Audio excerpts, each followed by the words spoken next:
咁所以如果嗰兩條你唔識做咧，都唔使做㗎啦。咁所以拖長加嗰個temperature 咧就係、一般以往啲同學都係先做咗嗰兩條先嘅。如果你臨到尾先做嗰兩條咧，就非常之危嘅，非常之危。OK， 咁 bearing 呢個 topic 咧就冇話單獨一條好多分數咁佔嘅，但係 bearing 本身就基本上每條橋都有啲牽涉，所以會喺好多喺個exam paper 入邊會有好多個部分咧係牽涉到 bearing 嘅。所以你問我究竟佔咗幾多，咁我又噏唔出喎。咁啊，總之有啲題目入邊都有啲 bearing 關於 bearing 嘅嘢啦。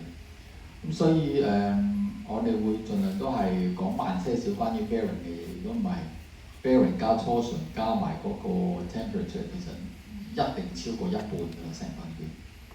OK， 咁啊當然啦，我哋話個考試仲要除咗 cover assignment 之外，仲要 cover project 啲嘢㗎。咁所以你 project 做嘅嘢都會喺考試裏邊出現。咁所以係咯。咁 anyway 咧，我哋 week 14先至詳細講考試嘅嘢。咁今日主要就係講翻bearing 嘅嘢。bearing 嗰個 handout 上邊咧，你會見到我今日 handout 其實後邊嗰橛其實係 movement joint 嘅。movement joint 其實相對就簡單好多嘅，真係唔係好多嘢講，但係又冇可能幾分鐘話3幾個字講得完。咁所以咧，我哋就會係主要今日係 finish 咗嗰個bearing 嗰樣嘢先啦。bearing 嗰樣嘢咧就要計嘅數就其實得一條嘅啫，呢度有例子得一條嘅。咁啊，我哋一陣都會講呢個例子。咁呢個例子都好重要嘅，因為我記憶中嗰條 assignment 入邊 assignment 2應該冇 bearing 計數嘅例子。咁所以其實考試裏邊都會係有啲bearing 嘅例子。如果要計數嗰塊咧，都會係同呢一條嘅 model 字呢條嘅。咁所以大家要好好 study 下呢個例子。咁除咗計數之外，其實 bearing 計數嗰 part 咧就唔難計嘅。咁但係其實難嗰 part 咧就係唔係計數嗰個 part。bearing 就其實冇乜數需要計嘅啫，即係好少嘅啫，基本上。最緊要咧就係嗰個 bearing 嘅設計啊。OK， 咁所以我哋會用好多時間喺邊度咧？喺個 handout 入邊，將條 handout 嗰度咧就會喺呢幾版嘅嘢度，就包括即係呢個 slide 啦，一路即係 going back 就係呢個啦，呢個啦，呢個啦，即係呢幾版嘅嘢咯。咁你呢度嗰啲 notation 大家都要記得嘅，基本上。呢 notation 係 standard 嘅 notation 嚟嘅 ，OK， 即係你全世界都係用呢幾種嘅 notation 嘅，咁啊冇分咩 textbook 咩 textbook 嘅，大家都係咁樣嘅 standard notation。咁有啲 terminologies 咧，啲 free guide 就 fix 呢啲嘢咧，大家都係用同一套嘅即係語言嘅，咁就冇乜分離嘅，大家都係只要 understood 如果係 free bearing 係咩意思啊 ，guide 係咩意思 ，fix 係咩意思 ，OK， 咁所以呢堆嘅字眼同呢堆圖咧，大家都要睇錯字眼啊，或者係 misinterpret 咗嗰啲 notation 咧，咁就都唔使做落去啦。咁所以嗰個我哋今日其實主要大家同學就雖然計數嗰條就都有啲數計嘅，其實最重要係呢個所謂嘅 bearing articulation plane。咁呢個所謂嘅 plane 咧，其實就係要你設計出，即係如果你嗰條橋係有 bearing 嘅話，嗰啲 bearing 究竟係選擇一啲乜嘢嘅 bearing 咧？咁就唔係隨便任意求其咁選擇。OK， 咁就有一堆嘅嘢，其實你要考慮咗先嘅。咁呢堆嘅考慮過程，其實與計數冇關係，完全冇關係，只係同你 Year 1或者 Year 2讀 structure 嘅 Chapter 1嘅 Lesson Number 1入邊一好 basic 嘅嘢有關係嘅。OK，otherwise 其實如果你個 basic concept 掌握得好嘅話咧，基本上就唔係好困難。咁我哋都會講下 bearing 嗰個結構嘅，咁但係當然唔會好深入講啦。但係基本上嘅概念你會有啦。咁因為呢啲咁嘅 bearing 咧，大部分都係叫做咩專利品嚟嘅，即係 proprietary product 嚟嘅。咁就我講好多次啦，呢啲咁嘅專利品其實我哋唔會去設計嗰個 bearing 嘅，即係你只會去問嗰啲專利嘅 supplier 嗰度。問佢攞本 catalog 就好似我哋提到好多次嘅例子，你去大家樂揀餐，A 餐至到 Z 餐，咁你咪揀一個餐，揀一個餐啱你當日胃口，啱你嗰個 budget 食嘅咯。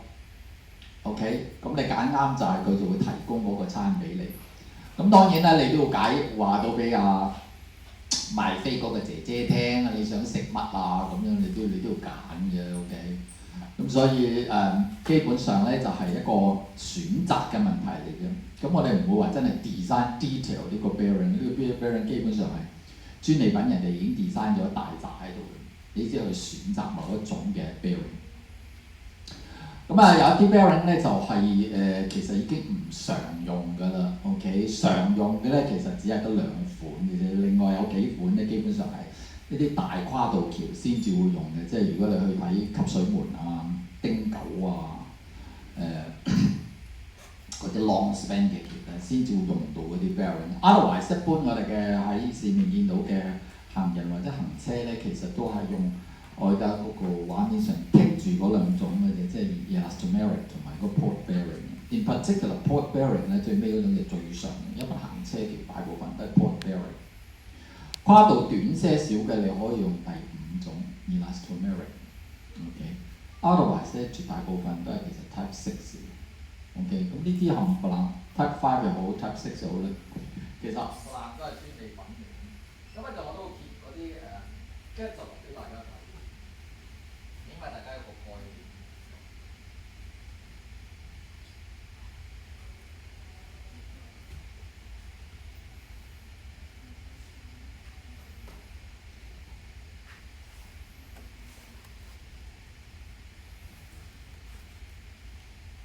P.S. 有呢間有出名公司咧，我相信有啲同學應該係如果即係大家應該都可能聽過呢個P.S. 呢間公司。咁香港佢都做好多生意，做咗好多年㗎啦，好多嘢都喺度做。其中一間佢會係提供 bearing 或者係啲 prestressing tendons 啊，或者啲 tunneling 啊，或者係movement joint 啊，佢好多嘢都會提供。呢間嘢當然係一個跨國嘅公司 ，President 亦都係啦，呢間法國嘅公司啦，都係有做 prestress 啊，有做 bearing 啊，見到佢呢本係一本 port bearing 嘅 catalog， 即係全部都係呢啲 catalog。咁問呢啲公司其實佢都會提供俾你，或者好多個香港本身自己 in-house 都有 extension joint。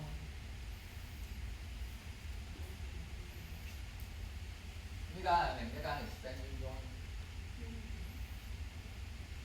咁所以有好多款呢啲咁樣嘅 catalog 咧，你基本上就係選擇嘅。咁例如咧，貼幾版俾大家睇下啦，譬如嗰個 elastomeric 啦，呢個又係咁樣嘅。基本上咧就係呢種一嚿大嘅橡膠，中間攝咗鋼板入去。OK， 咁呢嚿嘢其實本身自己會變形嘅。OK， 佢個變形嘅幅度係有一定嘅幅度。OK， 佢唔係一個硬石咁，石屎咁完全唔會變形咁滯嘅。OK， 佢係可以壓得扁啊，可以係幾個方向都可以變形，有限度地變形，因為佢本身係一嚿即係 elastomeric 嘅 material， 唔係一嚿好 rigid 嘅嘢。當然中間係攝咗鋼板。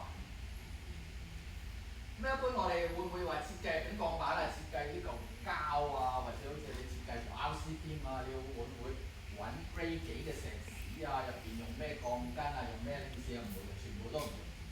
OK， 我哋唔會理嗰嚿嘢嘅基本上。我哋要咧咪就好似麥當勞又好，大家樂又好，咁你咪去睇個 catalog，有咩賣啊今日？咁佢個餐牌裏邊咧堆滿咗幾百種款式嘅食物，幾百種款式嘅餐。咁你會依靠啲乜嘢嚟揀選啊？咁佢就係嗰幾種咯。loading， 而家睇唔到唔緊要啦，我話俾你聽咗啦。loading、movement、rotation， 即係換句話説，你計完一大餐數之後，你計下喺嗰個位度，嗰粒 bearing 個位嗰度有幾大個 loading 啊 ？loading 唔係單淨係 vertical loading 啊，記住，條裏邊冇永遠都唔會淨係計 vertical loading， 一定係仲有兩個方向 horizontal 同 transverse 同 longitudinal 嗰個方向。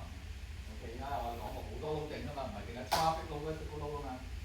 起碼你仲有學到 wind load 啦，起碼你仲有學到 temperature loading 啦，仲有各款嘅 impact load 啦，仲有好多嗰啲咩 braking 啊、acceleration 啊、離心力啊，諸如此類嗰扎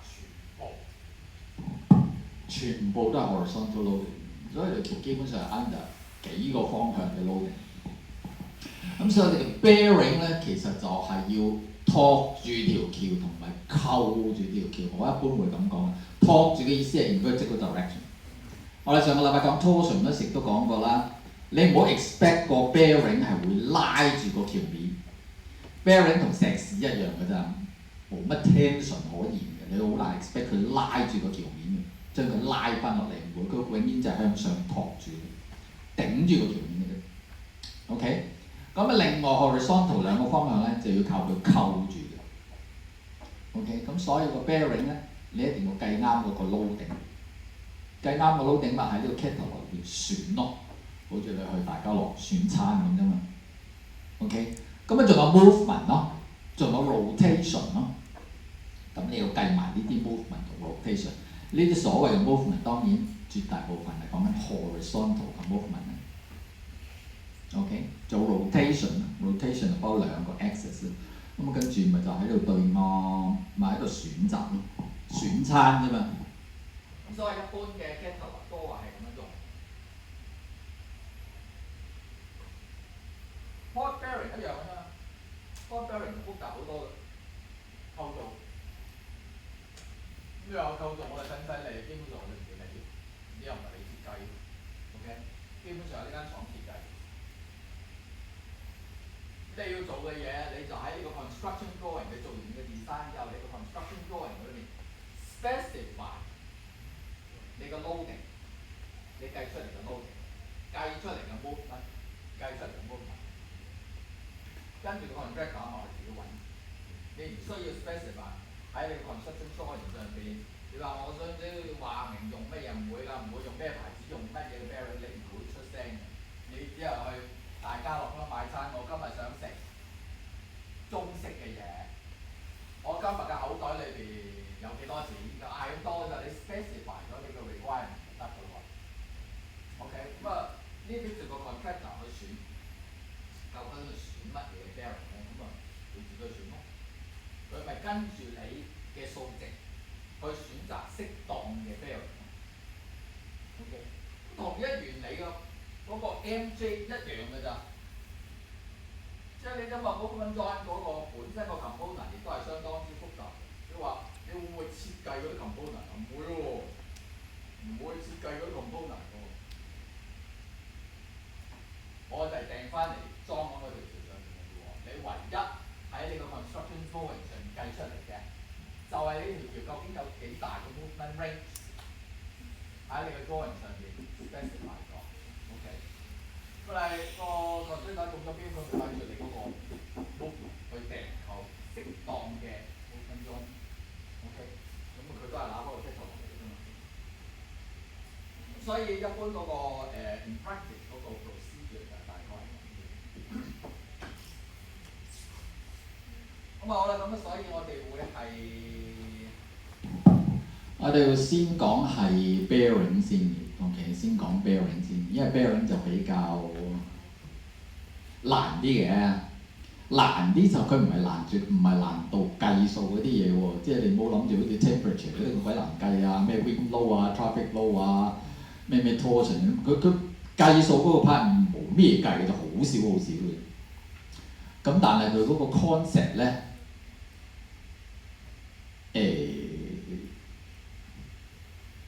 都好簡單嘅，隻師傅。你仲記唔記得你 Year One Year Two 讀 structure 第一個 chapter 入邊第一堂教過你嘅嘢？如果你記得嘅話咧，其實一樣嘅嗰啲嘢，冇分別。OK， 咁啊，首先有啲吹水嘅嘢先啦。咁就係呢個，首先咧就係睇翻嗰個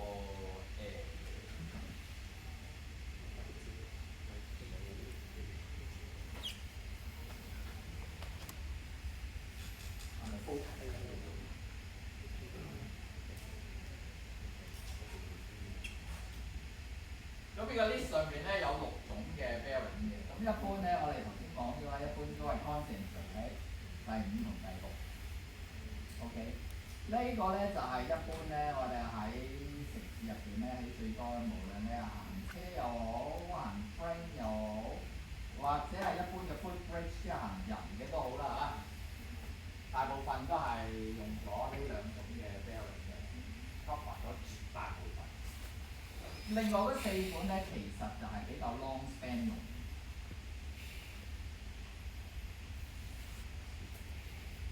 long span 就唔係講緊我哋以前講 wind load 大概100米就叫做 wind load， 你就用唔到個徑嗰個 wind load 曲，唔係咁嘅意思。有 long span 係真係講緊吸水門大橋啊嗰啲啊，青馬大橋啊、汀九橋嗰啲嘅 long span 啊，嗰啲先係真正 long span 嘅橋啊。咁嗰啲用到嗰個 bearing 咧就比較係巨型啲嘅咯。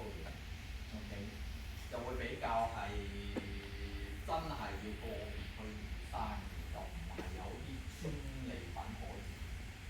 OK， 但係最抵嗰2款咧，基本上咧就係專利品嘅。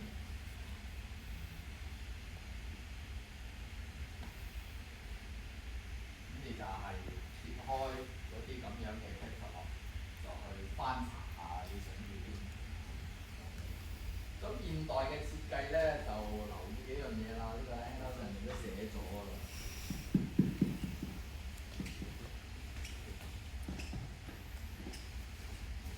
OK， 首先咧就係 bearing 咧就好衰嘅，其實而家絕大部分咧路政署都唔 encourage 你用 bearing 嘅。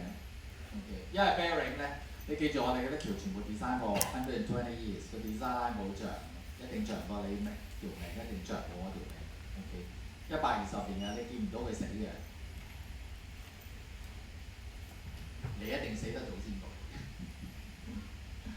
OK， 咁但係嗰個 bearing 咧捱唔到120年，40-50年之後咧好叻㗎啦，就換㗎啦。換 bearing 係好麻煩嘅，呢條橋如果唔成條橋積起，根本好難換個 bearing， 因為你成條橋係擲咗上嗰個 bearing 上面㗎嘛，你唔積起佢，你點換個 bearing？ 換唔到個 bearing。咁所以就好費事，好一個好 costing 嘅一個 item 嚟嘅 ，in terms of maintenance。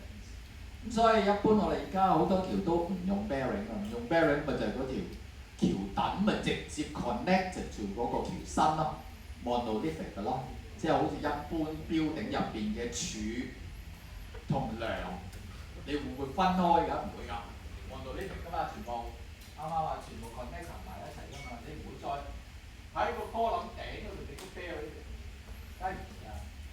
OK。咁所以咧，依家大部分咧就可以嘅話，我哋盡量係 eliminate 咗個 bearing 咧。咁但係又唔 eliminate 得晒嘅，點解？因為我哋唔係淨係考慮 loading，唔係就喺度計錢，仲要考慮嘅話有熱脹冷縮，縮就唔係淨係 temperature 嘅，仲有講好多次咧，收水嘛，歷史會收水 ，equipment shrinkage 啦，仲有 pre-stress 佢都會壓縮㗎嘛，呢堆嘢都會令到條橋會縮㗎。OK。咁所以你 in some sense 你 somehow 都要，如果條橋有翻咁長咧，你一定要俾佢有一啲伸縮嘅位置。OK， 咁所以 bearing 就雖然可以盡量 eliminate， 但係 MJ 咧就冇辦法子，唔係咁容易100%eliminate嘅，除非你嗰條橋係好短。好短嘅意思，即係話換句話説，佢個伸長縮短嘅幅度都唔會好大，引致嘅 stress 喺你個 structure 入邊都唔會好成益嘅，咁就可以。如果你條橋有翻咁上下大，闊而長嘅話咧，就唔係咁容易 eliminate。OK， 咁當然咧 bearing 咧就好多時都可以 eliminate 嘅。當然 eliminate 咗 bearing 嘅會話説你條歌冧就會同你嗰個條身會 connect 埋一齊 ，design 上邊係難睇啲，建造上邊亦都係複雜些少。咁但係個 maintenance 就會係減低好多，個 costing 亦都會減低，唔將個 maintenance cost。咁所以可以嘅話，都係可以係 eliminate 個 bearing。咁但係我可惜咧，我哋即係市面上即係好多嘅橋依然係有 bearing。OK， 咁所以無論你係要做維修啊、成啊，你始終都要 understand bearing 本身嘅原理。OK， 如果唔係你連點樣維修都有問題。OK， 咁所以我哋首先會睇下呢幾種 bearing 嘅結構先，即係個構造係點，大概 concept 做嚟嘅啫。我哋梗係唔會 go into detail 嘅。就算你睇啲圖片知咧，嗰嚿嘢好似一個機械嘅 component 咁樣。OK， 我哋都唔會牽涉嗰啲嘢。咁但係之前咧，我哋又要温下書先。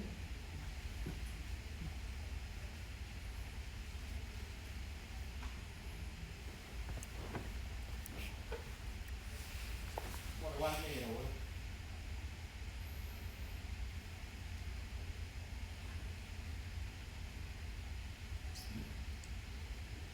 上次冇計乜補嘅，我叫咗某個同學俾翻你喎。你吞咗你咁補？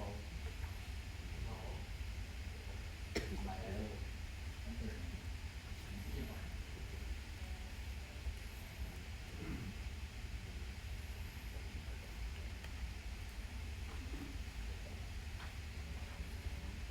好，問下幾個問題先。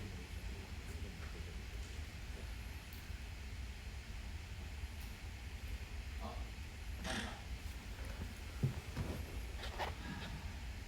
温故知新啊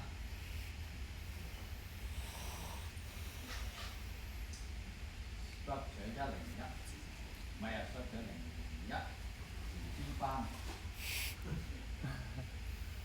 ，B 班第一班，第一課。對你。B 班第一課我哋講緊 bearing 其實係我哋嘅 support。你哋學過幾多種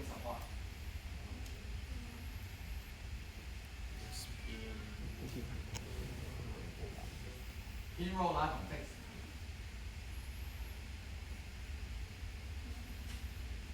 3種 support。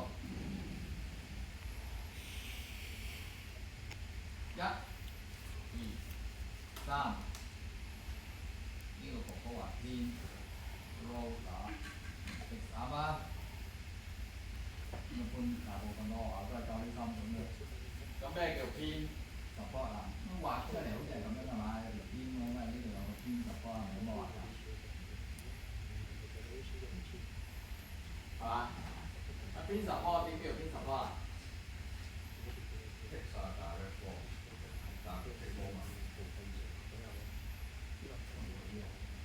可以冇推啊！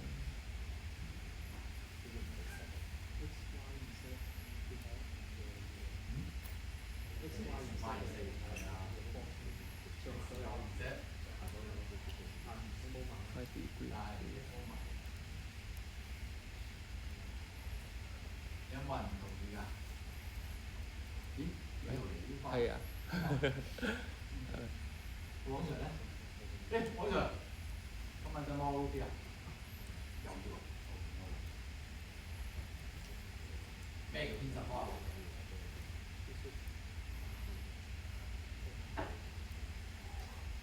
大部分嘅同學咧都係會咁樣講嘅。啊，有 reaction force 啦，係咪啊？有 reaction force。喺呢幅圖上面係有2個方向嘅 reaction force 㗎嘛。點解有 reaction force？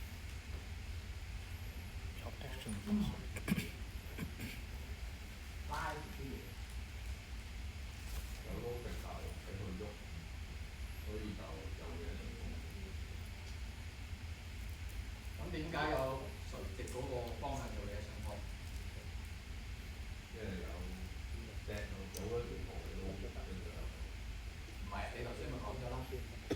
為垂直個方向嗰點唔喐得嘛，係嘛？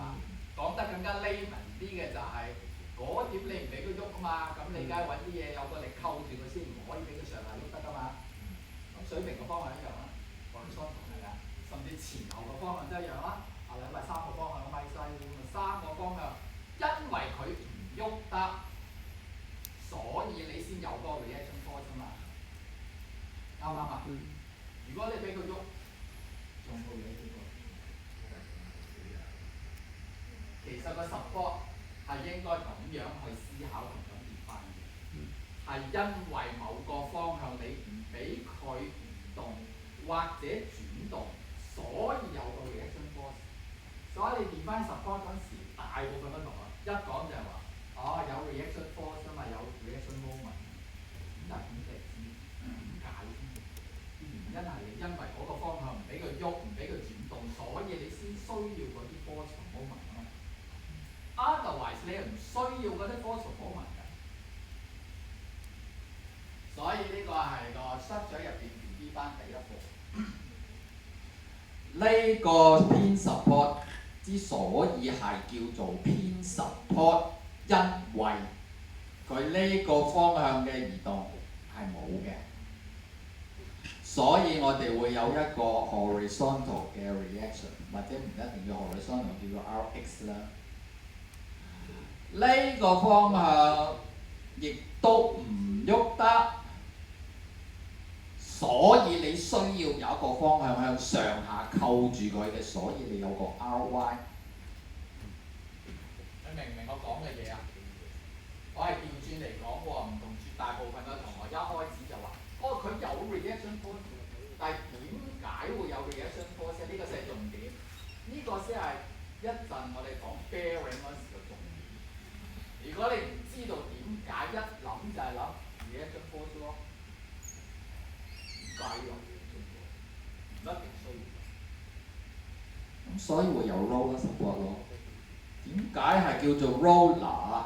因為呢個 roller 係可以呢個方向喐動㗎嘛。咁所以你仲會唔會有 Rx 啊？梗係冇啦。佢左右兩個方向水平嘅方向，佢係自由地移動㗎嘛。咁你使咩力扣住佢啫？你做咩要扣住佢咧？話佢可以自己走嚟走去咯。阿媽都唔理個仔咁由佢走嚟走去咯，你使乜攞條帶索住佢啫？唔咁解咯。OK。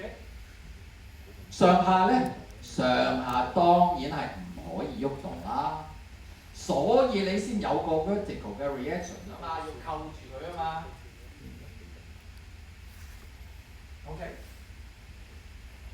最後就係 fix。fix 就唔單止好似阿禮話齋前後左右上下啦，仲有轉動。OK， 即係換句話説咧，你嗰支嘢咧，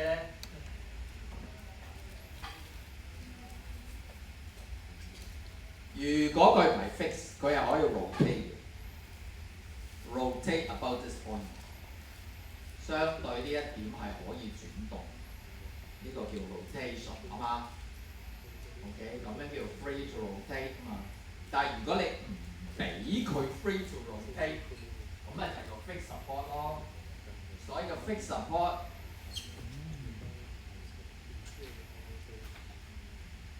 in terms of rotation 係冇㗎嘛。sorry， 係冇 rotation， 但係有 reaction moment。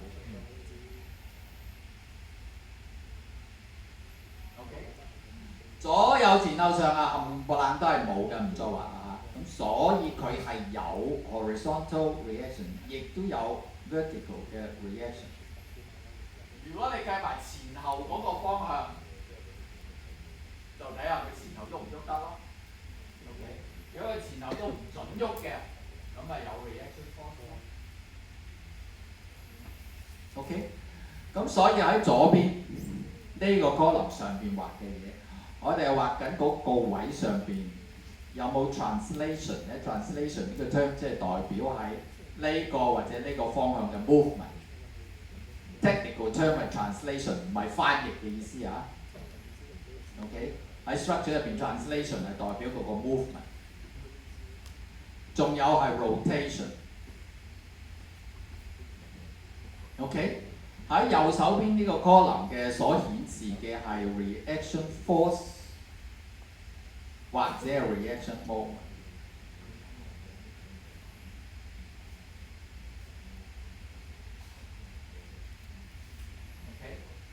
所以呢啲理論上係最基本嘅要學 support 裏邊最簡單嘅 concept， 所以唔好淨係記住個 support 就係 reaction force 同 reaction moment， 其實唔應該咁樣去分別嘅。support 嘅意思其實係指嗰個位究竟可唔可以上下左右前後喐動，可唔可以有 rotation， 呢個先係 support 最根本嗰個原因，最根本嗰個 objective。support 係容唔容許嗰點有移動？如果你要佢唔移動，阿媽想個仔唔喐，咁你咪揾條鏈鎖住佢咯。雖然佢唔係一隻狗，但係你咪揾嘢鎖住佢咯。所以你先有 reaction force 啊嘛，或者 reaction moment 啫嘛。OK， 所以個 support 並唔係 define in terms of 呢堆嘢，係 define in terms of 呢堆嘢。呢兩個先係根本嘅原因，因為呢個原因產生呢個結果。OK， 咁所以記住 support 係咁嘅意思。bearing 咧 ，bearing 其實係 support， 所謂嘅橋入邊嘅 bearing 其實就係 support。所以 bearing 嘅作用 ，bearing 嘅作用就係呢點。你喺 bearing 嗰個位嗰度，究竟你容唔容許你個橋身喺某一個方向移動與否？我哋唔係 define bearing in terms of reaction force 同 reaction moment， 雖然個結果都係，但係我哋嘅思考係 based on 呢啲。究竟你個 bearing 準唔準許個 bridge deck 個橋身喺某個方向移動，抑或唔可以移動 ？OK， 如果可以移動，咪冇 reaction 咯。如果係唔可以移動，咁咪有 reaction 咯。OK， 基本嘅概念就係咁多年。呢個就係 bearing design， 其實係 support 嘅 design 背後嗰個概念。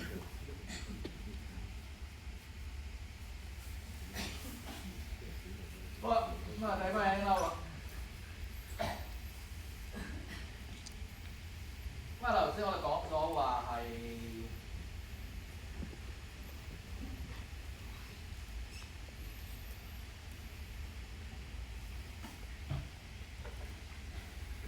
頭4款 bearing 啦 ，OK， 頭4款 bearing 咧就係講 long span 嘅，咁我哋大概講下嘅啫，你都要 understand 嘅，些少要知道下。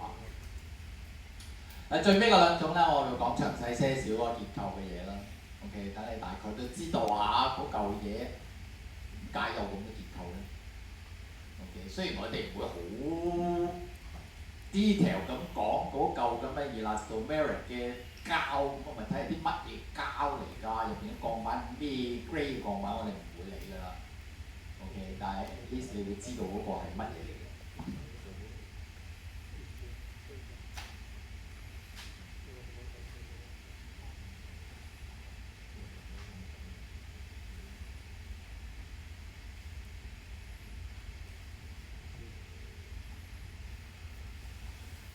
好啦，咁啊第一種 bearing 咧就係、你睇個名都知啦，啱唔啱？第一種，你睇個名都知咩意思？咩叫 roller？ 我啱啱揾到。咩叫 roller？roller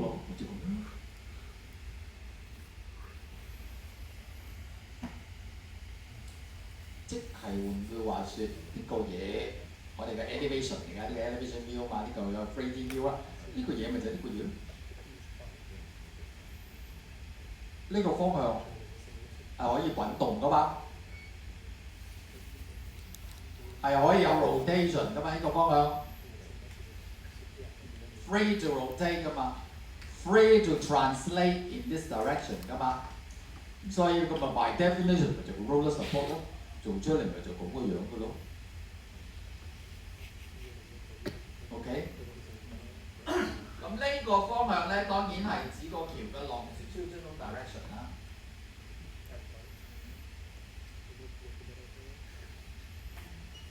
所以嗰嚿嘢係點啊？嗰嚿嘢咪就係咁樣嘅咯。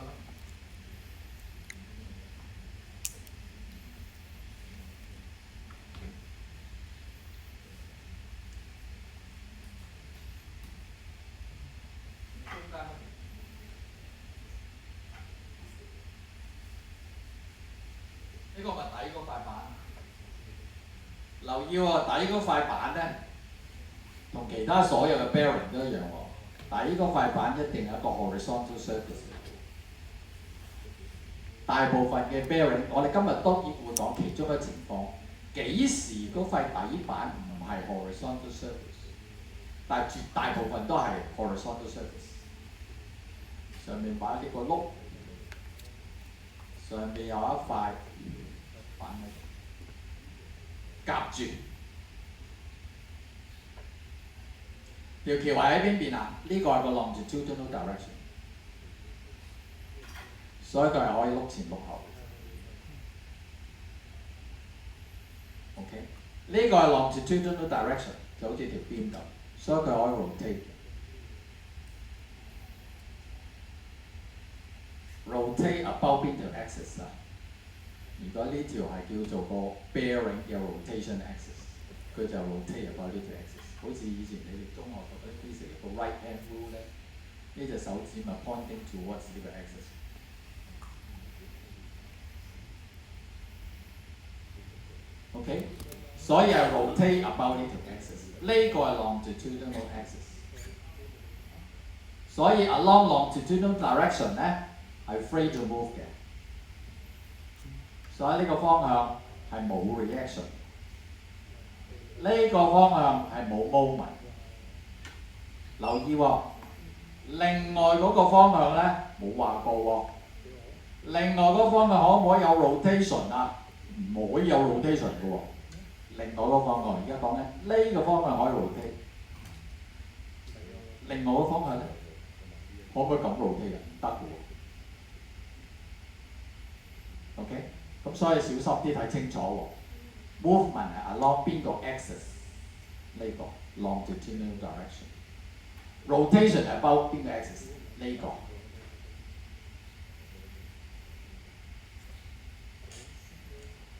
咁當然 vertically 永遠都有 reaction 啦，頂住上面個條面啊嘛。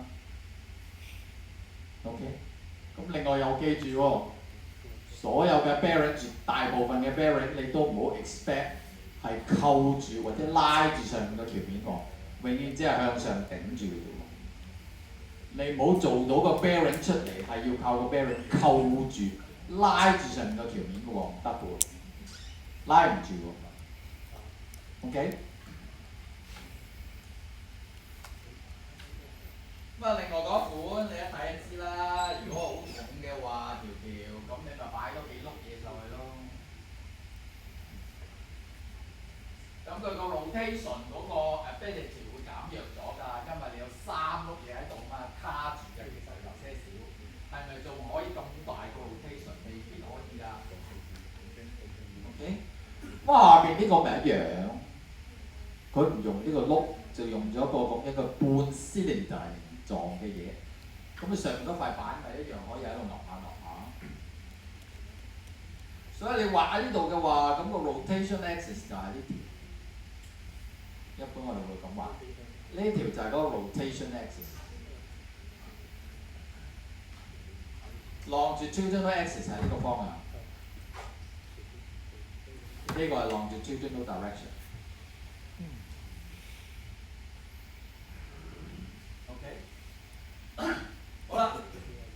如果你要個 bearing 係幾個方向都可以 rotation 嘅話，咁你點做咧？咁你就唔可以嗰塊夾板入邊夾個咁樣嘅廁紙筒上去㗎啦。如果你夾個廁紙筒上去嘅話，佢只可以咁樣 rotate 嘅啫，唔可以任何方向都 rotate 嘅。你想任何方向都 rotate，咁中間要夾啲咩啊？係咯，夾個波。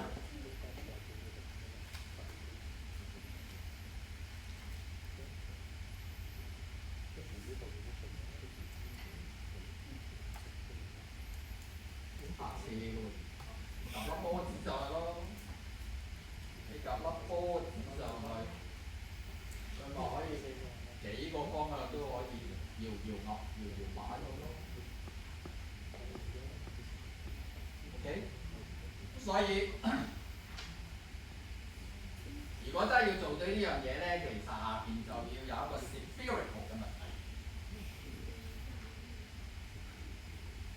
完全一粒波子形嘅問題，先做到嗰樣嘢。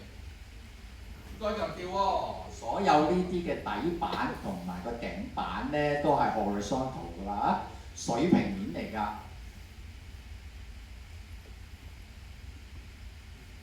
即係換句話説，呢個底板就黐喺你個橋墩嘅頂，你個橋墩嘅頂嗰個位係要水平。如果唔水平，你都要石屎鋪到個水平。個頂嗰塊板黐咗喺個橋身嘅底，如果橋身嘅底唔係水平嘅話，你就做到佢嗰個位水平為止。呢塊嘢先至可以安到上去。如果唔係安唔到上去，兩塊嘢係必須水平，完全水平。OK？ 點解一定要完全水平啊？張生？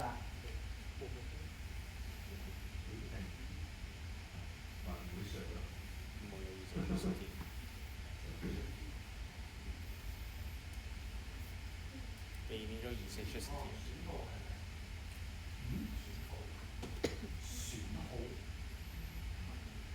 係因為嗰啲 force 嗰啲 component，即係如果你本身我定咗係呢個方向，我斜我就會點樣嗰啲 component 搞出嚟。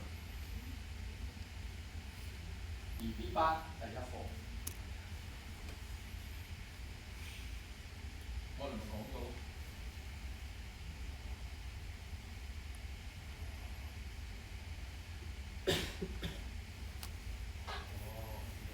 我哋呢啲所有嘅呢啲 reaction force，無論係左右或者前後，都係一個水平嘅力嚟嘅，冇任何其他嘅 component。呢啲 reaction，再唔係呢個 Rx 左右或者前後，都係一個水平嘅力。點做到嗰個一定係水平嘅力？除非你啲舊嘢只可能或者唔可能喺水平嘅方向移動或者不移動。所以點解一定要水平 ？OK， 而呢個 vertical reaction 到必然就係 vertical 嘅 reaction， 垂直於呢兩個另外嗰兩個方向。OK， 好，繼續。咁其他啲都係啦 ，nut ball bearing 咪再 long span 啲重啲嘅，咪又係做嚟做去都係咁，冇分別。基本原理係一樣。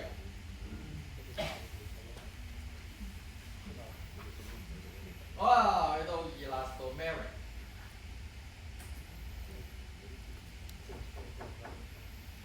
即係呢嚿。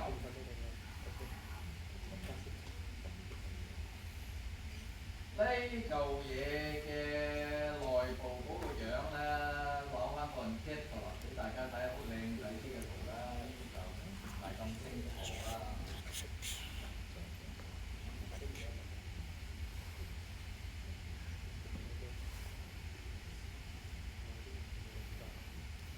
呢嚿嘢咧就唔係一嚿實心嘅石屎嚟嘅，唔係一嚿咁 rigid 嘅嘢嘅，係一嚿 elastomeric， 基本上一嚿類似橡膠嘅嘢，即係好似一嚿咁嘅嘢。呢嚿嘢有乜嘢特別啊？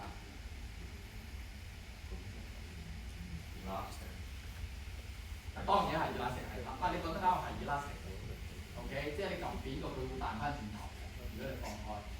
呢嚿嘢係壓得扁，壓得扁，即係換句話說乜嘢意思啊？你唔好講得咁複雜啦，absorb energy 啊，我對膠冇講緊醫翻啲嘢啫喎，你搞到突然間去咗大學畢業嗰啲喎，可以壓得扁嘅喎。OK， 如果我擺拳頭上去，我拳頭可唔可以露氣啊？可以喎，點解？因為壓得扁啊嘛，啱唔啱啊？如果我係硬直呢塊係鋼板嚟嘅，呢個好難壓落去喎，咁你點露氣啊？啱唔啱啊？所以呢嚿嘢因為佢有某程度係可以變形，所以其實佢係可以有少少嘅 rotation， 無論呢個方向或者另外嗰個方向都可以有少少 rotation。咁啊兩個方向可以 rotation， 上下又可以有啲變形喎。咁樣咧，另外嗰兩個水平方向咧，可唔可以變形啊？梗係好嘅啦！如果你真係捽佢嘅話，呢個海綿啫嘛，你唔好當佢係海綿啦。即係我而家手上冇嚿乜橡膠嘅，但係你冇玩過，不如做嗰個橡膠，可能都要做嗰個唔知喎。咁你可以幻想到呢嚿嘢喺水平嘅方向，其實都可以變形嘅喎，兩個方向，啱唔啱啊？咁啊嚟啦！喂！頭先我哋個 support 咧定義得好緊死喎。水平嘅方向，你一係咧就唔喐得，所以有 reaction force。如果你喐得，就冇 reaction force， 0或100。咁而家點啊？而家係咪0或者100？飲得你。依家係50。佢唔係絕對唔喐得喺個方向，係可以有少少喐得。咁話佢，你話佢有冇 reaction force？ 唔係絕對冇 reaction force， 或者絕對100% reaction， 喺中間。OK， 咁所以我哋多數用呢隻㗎，真係橋。所以 elastomeric 嘅 pad bearing 咧，呢個有屈機嘅。你話佢係咪絕對嘅 roller bearing？ 唔係。水平嘅方向係咪絕對俾佢喐？唔係。咁係咪絕對偏呢？絕對唔俾佢喐，又唔係喎。Somewhere in between。咁你話呢嚿嘢係咪 fix 唔準俾佢 rotation？ 佢又唔係100%俾。咁係咪絕對俾佢 rotation？ 又唔係。Somewhere in between。In between 幾多？視乎呢嚿嘢係乜嘢嘅 elastomer 做嘅。所以喺嗰個 catalog 裏邊，佢會話俾你聽，呢嚿嘢究竟前後左右嘅方向可以容許幾多嘅 movement， 可以容許幾多嘅 rotation。佢唔係唔可以容許，又唔係絕對可以容許，佢可以容許一啲嘅。咁你點做啊 ？As a designer， 咁你咪跟住你喺你個 computer model 計完一大餐出嚟，寫晒落去，你個 bearing 會 absorb 或者需要幾多 reaction force， 需要幾多個 rotation， 需要幾多個 movement。你寫喺你個 construction drawing 個表上邊。contractor 如果真係要去訂呢種 bearing， 咪根據你嘅數值去訂嗰啲 bearing。因為每一種 bearing 佢都容許你有限度嘅 movement 或者 rotation。OK， 所以呢個 elastomeric 嘅 bearing 首先咧就要有嗰個概念，佢唔係絕對100%偏。又唔係絕對 roll， 就係喺兩者之間徘徊。兩者之間，而且係可以 vary 嘅，視乎佢入邊攝幾多鋼板咧，視乎佢嗰嚿 elastomer 有幾堅硬咧，佢可以調校。OK， 你嘅責任就係根據你計出嚟嘅數，睇住嗰個數，去揾翻適當嘅 range 訂翻嗰隻 bearing 翻。OK。係。會唔會有啲時候佢關機個 model 咧嗰個撳住一瞬，即係個 restrain 佢嗰個調翻啲嘢做 spring？會，當然會啊！好啦，另一款我哋會講詳細些少嘅咧，就係嗰個 pod bearing。首先我哋咧就會睇下上面嗰幅 schematic 嘅圖先點解。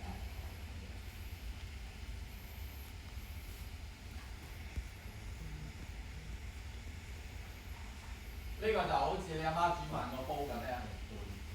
呢個煲咧，呢個係叫煲定個鑊啊？似鑊多啲啊！嗬，即係煲應該即係深啲噶嘛。呢個似個鑊多啲嘅。呢個鑊咧就有個鑊底咧。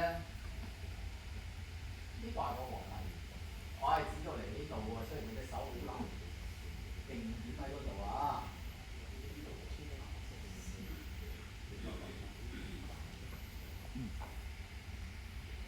呢個係個鑊底，個鑊蓋就上面呢個。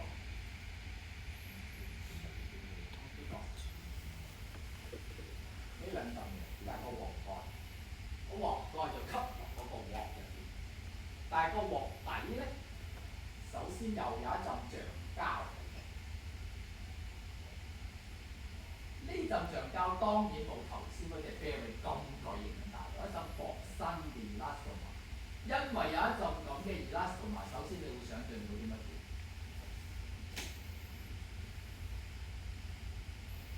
嗰個鑊底嗰度鋪咗浸咁嘅嘢，所以你個鑊蓋吸咗落去之後，其實係咪可以有少少 rotation？咁嘢壓得扁㗎嘛，佢又唔好似頭先嗰浸咁厚嘅，咁所以佢壓扁或者係個 rotate 嘅幅度咧冇咁大，但係都可以 rotate。OK， 佢係容許有些少個 rotation。所以頭先我俾你睇個 pod bearing 個 catalog 入邊咧，佢會話俾你聽個 rotation 幾多，意思就係佢容許幾多個 rotation， 唔可以好多㗎咋，因為嗰浸嘢好薄㗎咋，嗰浸 elastomer 好薄㗎咋。OK， 好啦，咁呢個就係解決咗容許 rotation 嗰樣。咁容唔容許佢左右前後喐動咧？就係睇住佢呢個有冇扣住。而家你見到就係左右係扣住佢，呢個喺個條身，呢個喺個條躉，咁所以係扣住咗上面個條身呢個方向去喐動。如果你將條嗰度左右就左右，但係呢個係個 section 嚟㗎嘛，咁就有前後嘅，仲有前同後㗎嘛，呢個嘢唔係一塊嘢嚟㗎嘛。舊嘢嚟㗎嘛，佢就有前同後㗎嘛。咁前同後都可以係咁樣㗎。OK， 視乎你需唔需要喺另外嗰個方向扣住佢。你一扣住佢，即係代表咩意思啊？咪有 reaction 咯。你唔扣住佢，咪可以 free to sliding 咯。咁你會問點解會 free to slide 嘅？因為佢中間夾咗浸易結鑊喺度，呢浸嘢 ATFE，set 就係你嘅易結鑊嗰浸嘢嚟㗎咋，滑嘅，一浸滑嘅嘢。OK， 咁所以如果你另外嗰個方向唔扣住佢，咁可以先好。咁佢即係有 movement 咯，你另外嗰個方向就冇個 reaction 咯。果你另外一方向都扣住佢，咁咪前後左右扣住咯，咁咪就係前後左右都有 reaction 咯。OK， 咁所以呢個咁樣嘅 pod bearing， 換句話説，你可以做到乜嘢啊？做到前後左右都扣實，前後左右都唔扣實，前後扣實左右唔扣實，前後扣實左右唔扣實，聽唔聽得明？重複咗。係咪好多種 combination？ 啱唔啱啊？咁但係個結構都一樣嘅啫喎，冇分別嘅。OK， 但係 rotation 咧，只要你個 rotation 計出嚟喺佢個範圍裏邊，我哋就當佢係可以 free to rotate， 即係唔會有 reaction moment。pod bearing 係唔會產生 reaction moment， 只有 reaction force， 冇 reaction moment。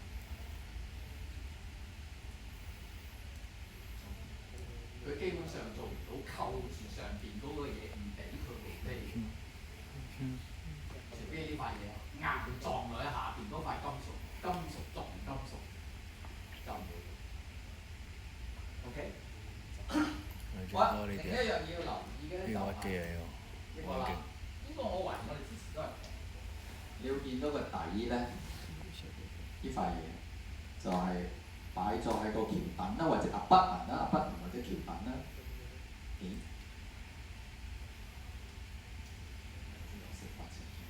寫下邊呢個係一個 horizontal surface。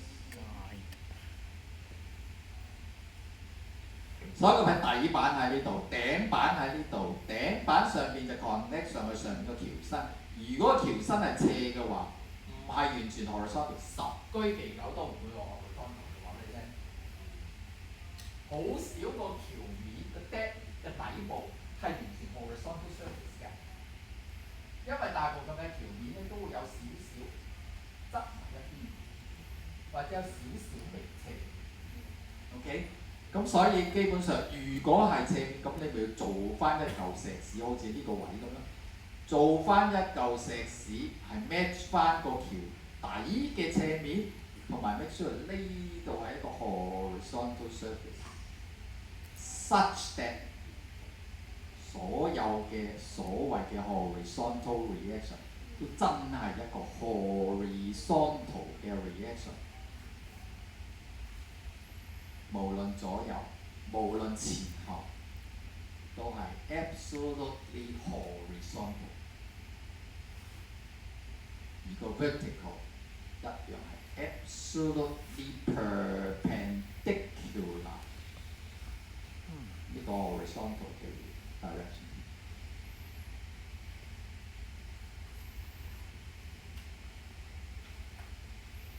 收貨會唔會睇呢啲啊？就係睇係咪垂直，係個 vertical。度翻佢個大細啊！打雷射好啦啊！頭先係講緊最常用嗰兩隻啊 pod 同埋 elastomeric bearing 嗰個基本結構，你明白下就得㗎啦。結構唔需要 detail，唔需要問我嗰啲係乜嘢嘅橡膠啊，你都係知道呢條橡膠 grade 幾啊？知喎，你計咗多條我都冇理喎，嗰嚿咩膠你就唔知喎。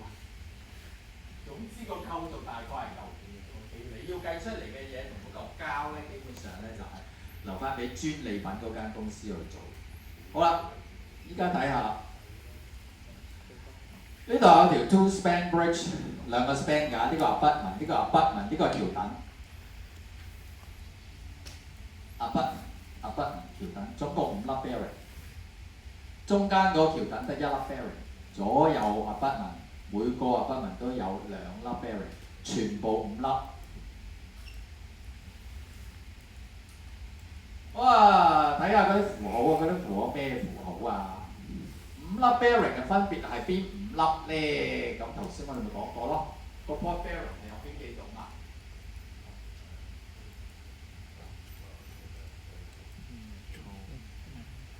有邊幾種啊？可以前後唔係，可以左右喐，前後唔喐，可以前後唔喐，左右喐。可以前後左右都唔喐，可以前後左右都喐，啱唔啱啊？係咪有4種啊？前後左右都喐，前後左右都唔喐，前後喐左右唔喐，前後唔喐左右喐，你讀一次，4種咯，啱唔啱啊？咁你邊隻騎出嚟㗎？咪教轉嘴咯。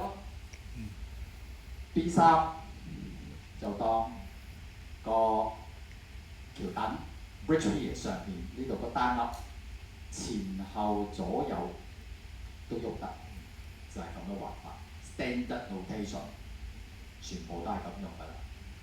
Standard 嘅 notation。Translation in longitudinal direction technical。Translation in transverse 嘅 direction， 呢個 longitudinal 嘛，呢個 transverse 嘛，兩邊都容許有 translation， 即係 movement。B4 同 B3 同一樣嘅 type， 未必係即係一樣嘅 bearing 啊，因為佢哋承托嘅 loading 未必一樣，但係佢種類係一樣。OK。即係你大家都食骨焗豬扒飯，咁佢可以要黑椒汁㗎嘛？係咪？有冇㗎？我要白汁唔得咩？要番茄汁唔得咩？大家都係豬扒飯啫嘛，大家都焗豬扒飯，不過我又走芝士一樣㗎。OK， 因為同一個 category 入邊都可以有唔同㗎嘛。所以呢兩個係同一個 category 入邊嘅，但係佢承托個 loading 未必一樣。OK， 你有白汁嘅，佢係黑椒汁嘅，佢係番茄汁。大家都係豬扒飯。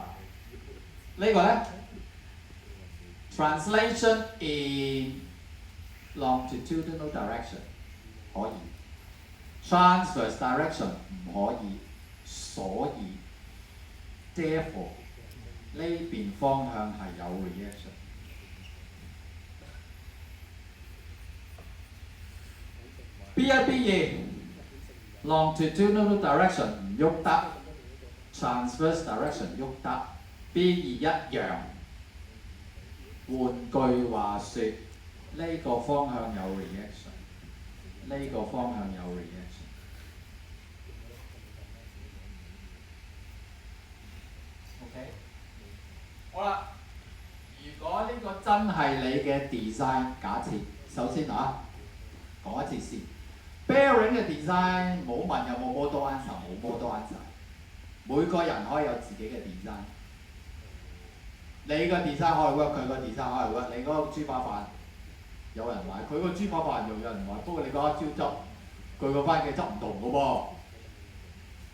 OK， 就算好類近都唔同嘅喎，每個人嘅 design 可以唔一樣，冇 model answer 㗎。唔好問有冇 model answer， 冇。問題只係你嗰個 answer work 唔 work 嘅啫。OK，work 又唔代表好食嘅喎。啱唔啱啊？你大家落買個飯食得飽你㗎，好唔好食咧？梗係唔食嘅，食得飽你咪要 OK 咯。咁但係唔好食啊嘛。OK， 咁所以我哋首先睇下好唔好係食係另一件事 ，work 唔 work 先食得飽嘅，飽都食唔飽咁即係唔得啦。好啦，點樣睇呢個嘢得唔得咧？有兩樣嘢睇，先睇最重要嗰樣嘢 loading。記住我哋嘅思考路線喎。點睇 loading 啊？5粒嘅 bearing 首先一定係 assume 向上頂，唔好諗住佢向下拉啊！講咗好多次㗎啦。如果你做咗一粒 bearing 出嚟係要靠佢拉住個條面嘅話，就死得㗎啦。唔 favorable 㗎。OK， 就算設計到俾你都係唔想要啲咁嘅嘢嘅。OK， 你夾硬黑椒加豬扒，再加白汁撈埋一齊炒埋俾你食唔食得？食得嘅，不過你想唔想食啊？一樣咁嘅意思啫。OK， 好啦，首先驗證 loading，vertical direction 一般都冇問題嘅，有5粒啊嘛。OK， 係咪一定冇問題啊？我哋上個禮拜講 torsion 嘅喎，記唔記得啊？如果5粒嘅 bearing 我變咗做，假設冇中間冇個 pier 啦，假設4粒，多唔多得住個 vertical load 啊？ 4粒得唔得？3粒得唔得？我哋上個禮拜講過啦，小朋友踩3個轆嘅單車啊嘛，係咪？你記住，小朋友嗰啲好細個嗰啲小朋友，真係飲3個轆嘅單車嗰種冇問題㗎。咁當然4個轆，你有錢梗係買個4個轆俾佢咯，買個電動嘅俾佢得。OK，咁4個轆梗係安全啲啦，第3個轆都可以嘅。好啦，咁vertical 一般都冇問題嘅。好啦，睇下 longitudinal， 如果呢邊有 loading，longitudinal 嘅 direction 有 loading， 有冇嘢頂住佢啊？有啊，我呢度2個頂住咯，呢邊壓埋嚟啊嘛，呢度我2個頂住嘅，咪就好似我嘅嘢咁啫嘛。呢邊壓唔埋嚟，我有2個 loading 頂住佢，喂，穩陣咯，仲唔穩陣？啱唔啱啊 ？OK。好啦，咁 transverse 咧，呢個方向咧，呢個方向就麻煩啦。呢個方向橫向 transverse direction 可以係咩撈啊？可以係啲咩撈定啊？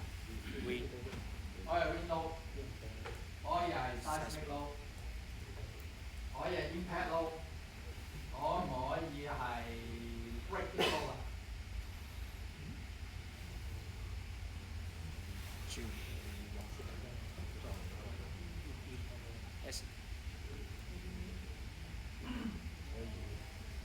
如果有個假設啊，最簡單啦，就當你有個 transverse wind load， 大家計個 transverse wind load， 有個 transverse wind load 咁落嚟，請問有啲咩頂住佢？係咪得呢個？得呢個啫喎，仲有冇其他？冇咯喎，你個呢個係你個 bearing design 嚟嘅喎，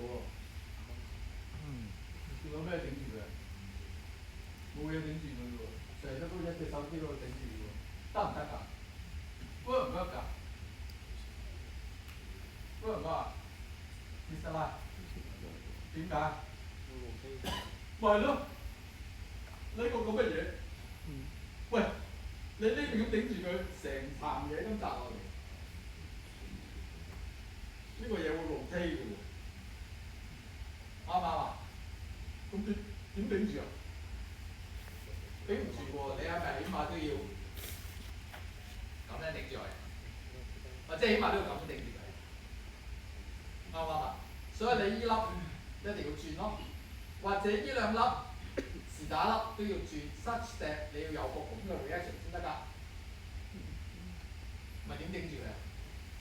呢隻手指得唔得啦？所以個 bearing plate work 就唔 work 咯，唔得㗎。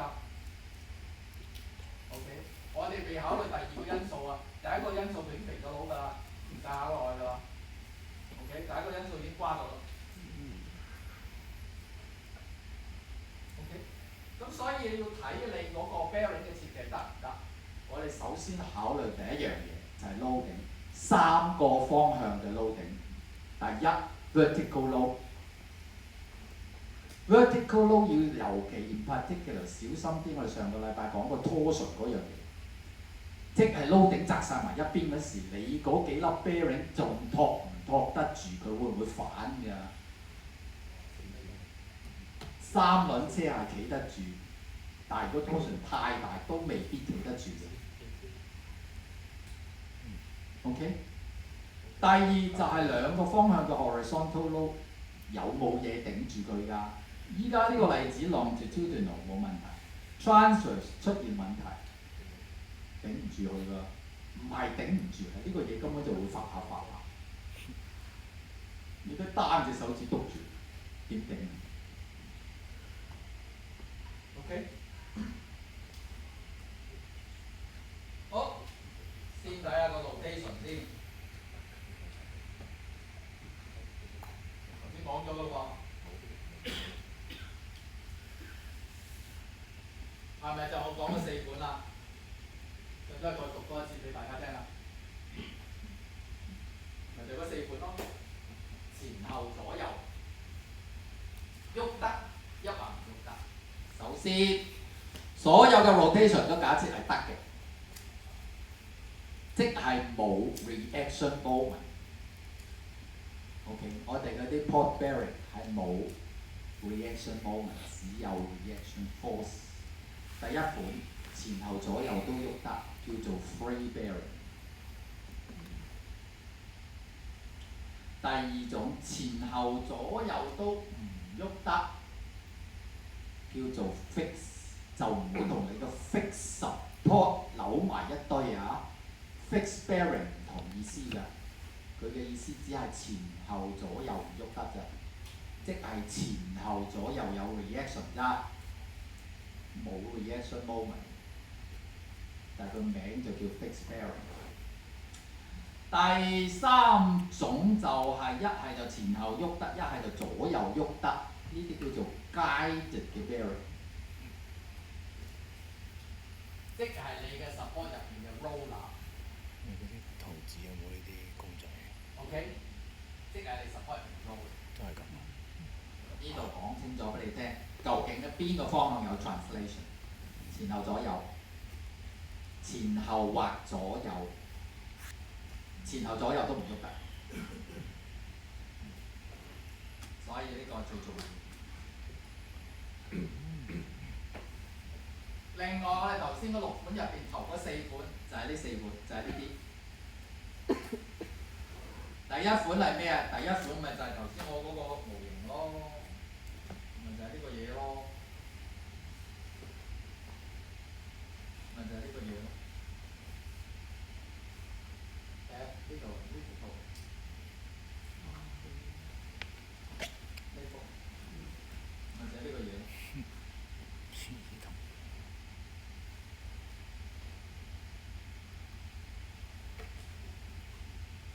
左右喐得，唔左右喐得。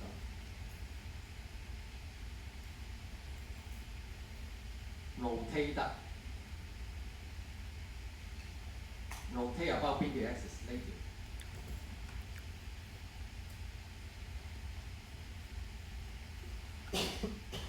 呢條就係嗰個 rotation axis， 呢條 axis。OK， 再打一次睇下，咁樣。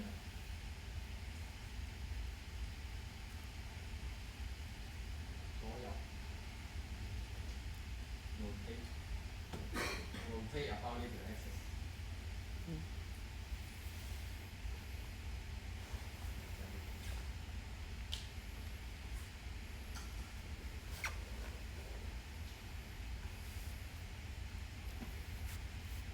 另外一款你睇啲圖就知啦 ，rotation 一樣係嗰邊，不過就前後唔喐得，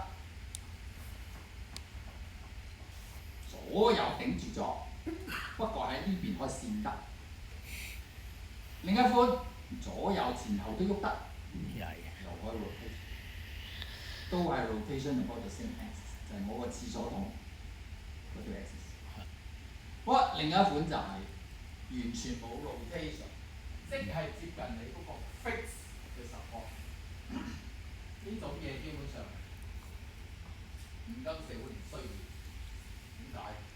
如果你真係要做到呢樣嘢，你不如就嗰個 bridge pier make monolithic 個 bridge deck 咯，咪即係好似你平時 RC building 嗰啲 column 咪直接篤咗上條邊度咯，所有個鋼筋咪 reinforcement 全部係楞通晒個條身嘅咯。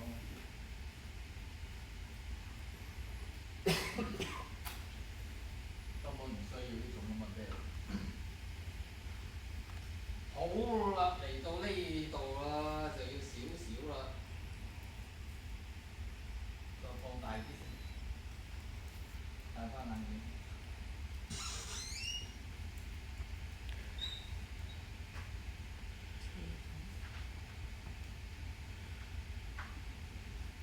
點解叫人整好呢個嘢又會跌得落嚟？點解要咁鬼多手成日硬係要整呢個嘢？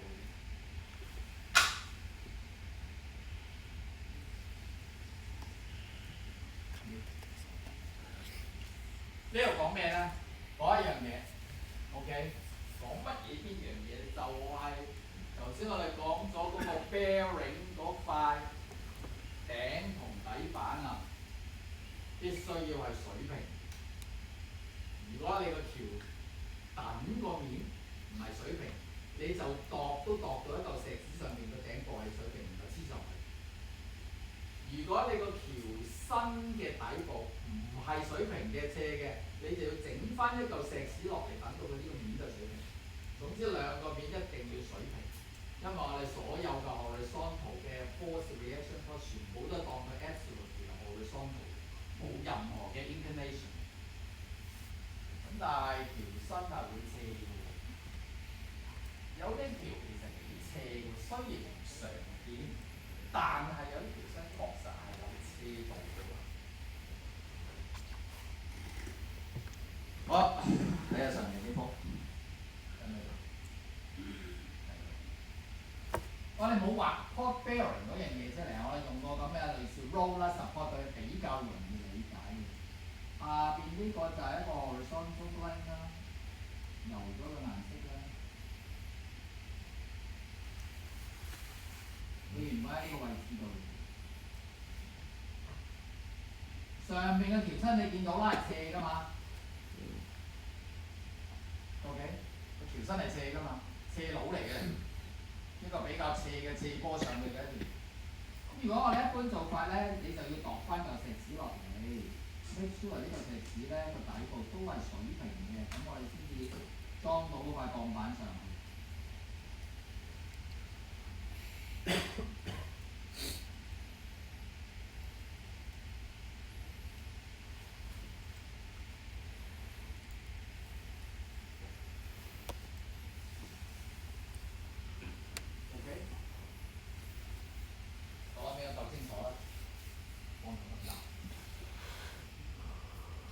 好啦，後面嗰個係個 MJ 位，而家條橋縮 contraction due to shrinkage 又好 temperature drop 又好 free space 又好，佢縮拉埋一邊，縮向後。咁當然啦，條橋會唔會真係縮咁多？呢個當然係誇大地啦。縮咗咁多，一般唔會縮咁多嘅，講緊真係幾十個 mm 嘅啫，一般嘅橋嘅跨度，唔會縮到咁誇張嘅。好啦，就當佢係縮咗向呢邊 ，OK， 好啦，但係你呢個 support 呢個位咧係 horizontal 嘅喎，咁所以成個嘢咧其實係向前移動喎。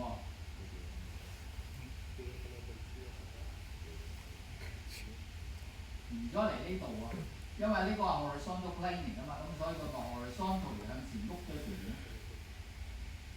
啱唔啱啊？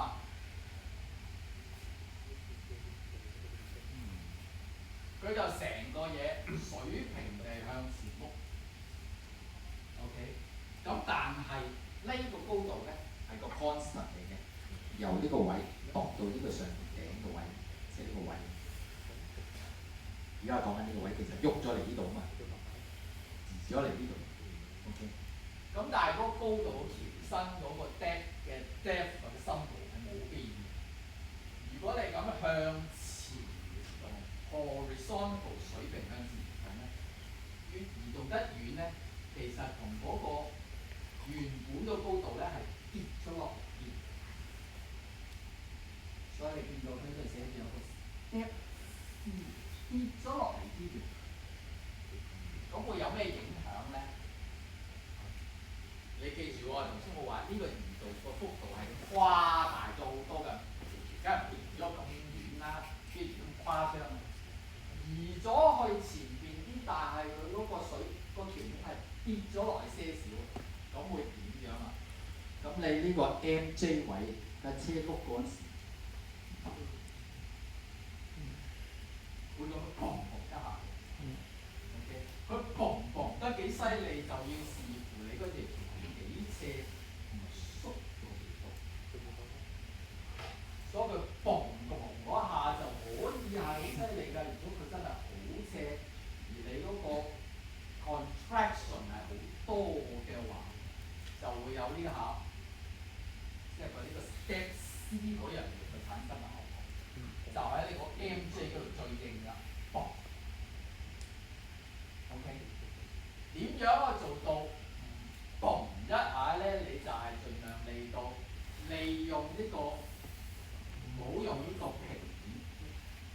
利用嗰兩個面係斜嘅。咩叫利用嗰兩個面係斜咧？即係而家咧原本嗰嚿嘢就係咁嘅，上面嗰條身，下邊嗰嚿石屎做咁嘅嘢，令到兩個面平。而家調轉呢嚿嘢，從上面嘅斜度一樣，下邊個橋等個頂做一嚿斜水嘅石屎。such that 而家呢兩塊板同夾住嗰個碌係同個斜度一樣咁粗，所以當佢伸縮或者收縮嗰時，或者擴張嗰時，佢就會沿住嗰個方向咁樣喐動，咁就唔會喺度嘣一下到底。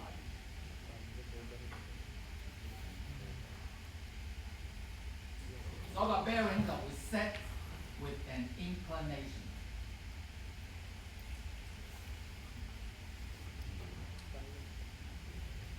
所以呢個會唔會需要咧？除非你條真係比較斜啦，一般咧其實都唔需要。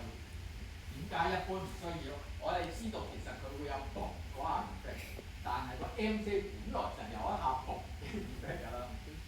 所以佢究竟會加強咗嗰下幾多咧？就視真係你嗰條有幾斜，同埋佢有幾長，收縮嘅幅度有幾大。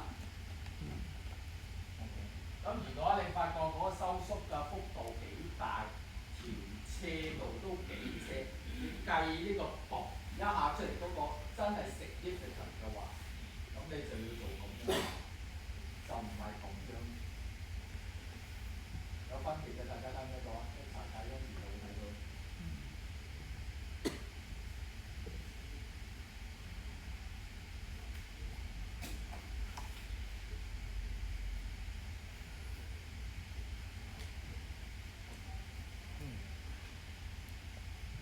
bearing articulation 繼續。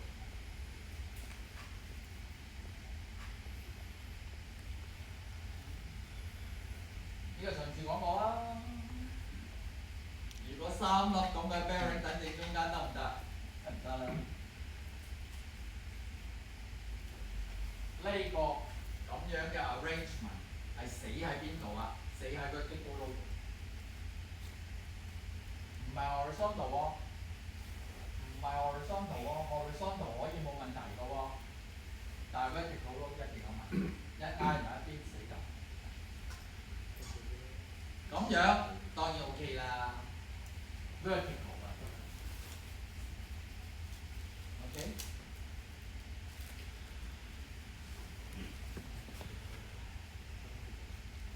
好啦，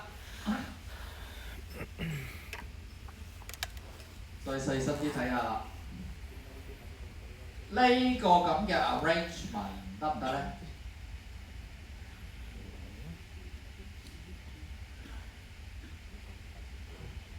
點樣驗證啊？咪又得啦，個方向一樣啫嘛，個思路完全一樣㗎。首先睇下浪住穿同個方向，有冇嘢頂住佢啊？有啊。呢個階段，呢個階段夠啦，有兩個啊嘛。兩隻手指咁樣篤住佢啊嘛。你唔好誤解喎，係咪一定只可以兩個？唔係喎，一個唔得嘅喎，兩個係最 minimum喎，三個係可以嘅，唔係叫你一定只可以兩個。OK， 所以 longitudinal 嘅 direction 得啦。咁 transverse 咧，好似頭先咁咧，呢邊有 UDL 得唔得啊？得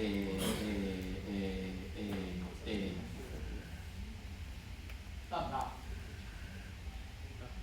唔得係咪？全部都冇呢邊嘅 reaction。咁啊，size 逼到一搖咁啊，嗰邊飛咗去咯喎。啱唔啱啊？完全唔 work 嘅喎。所以呢個 bearing design 完全唔 work 嘅喎，食都唔使食啦。OK， 你買碟飯碟翻嚟有曱甴雞段，唔使食啦。OK， 唔 work 㗎，完全唔 work 㗎。好啦，咁睇埋下邊一個啦，下邊嗰個得唔得？又係咁睇喎，你呢邊埋嚟得唔得？呢個 fix 喎，咁即係呢個有啦。呢個 guide 係呢邊喎，咁即係呢個有啦，有呢個 R 啦，呢個有 R 啦，呢個冇喎，呢個冇喎，呢個冇，咁有兩個得啦，頂住啦。呢個方向咧有呢個嘛？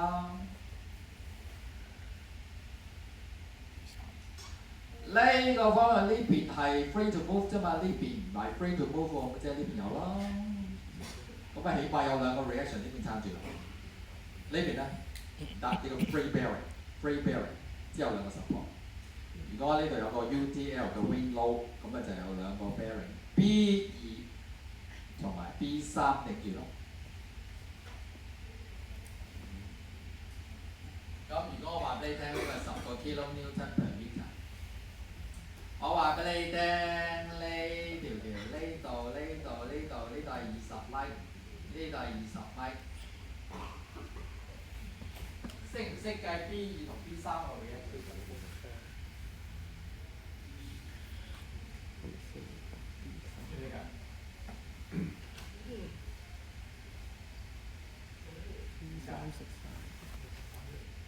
咩啊？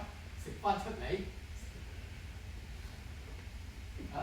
點計翻 B2、B3個嘅出嚟？10個 kN/m 佢呢頭20米。咪 B3食晒，係 B3食晒啦。咩 B3 啊？咪 B3佢會食晒佢嘅，即係 B3 會傾食晒啦，即係40乘10咁樣。B3會食晒？會唔會咧？你而家真係睇小 B2啫喎。係啊。你多人好多喎，你個 group 唔好陰功，或者你中意嘅。嚇？B 同 B3 好似一條圈咁嘅 peak moment 啫嘛，係嘛？哦。peak moment 就幫 B2，你咪揾咗 B3 咯。嗯。啊，sum of load B2加 B3就係10乘以40咯。嗯。係咪 repeat 翻第二課啦？係咪？嗯。咪好。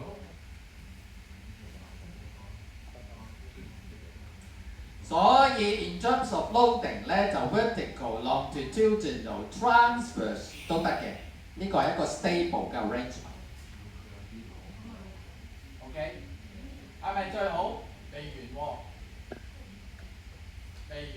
故事未完喎，故事仲有下一部分，我哋只係 check 咗 loading 係冇問題，咁仲有乜嘢需要考慮？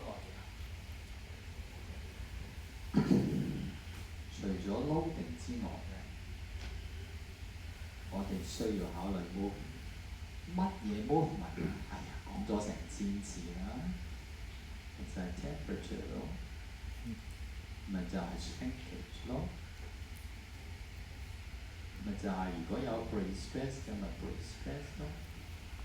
pre-stress 會令到條會有 shortening 咁啊，會縮短噶嘛，壓就當然係縮啦，壓會伸，shrinkage 咪又係會咯，縮噶嘛 contraction。temperature drop 咪有 contraction 或者 expansion 咯。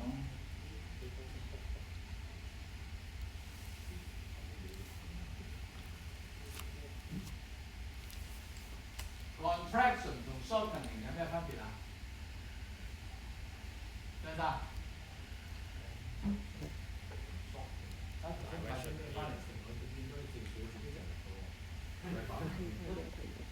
好似都係 contraction， contraction 嘅 contraction。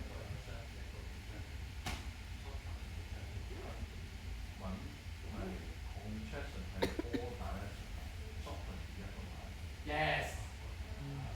聽唔聽到啊？點解 contraction 係個個方向都一齊收縮 ，shortening 就係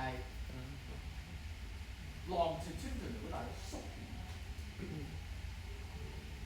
OK，longitudinal 嘅 direction 縮短，我問你 transverse 嘅 direction 乜嘢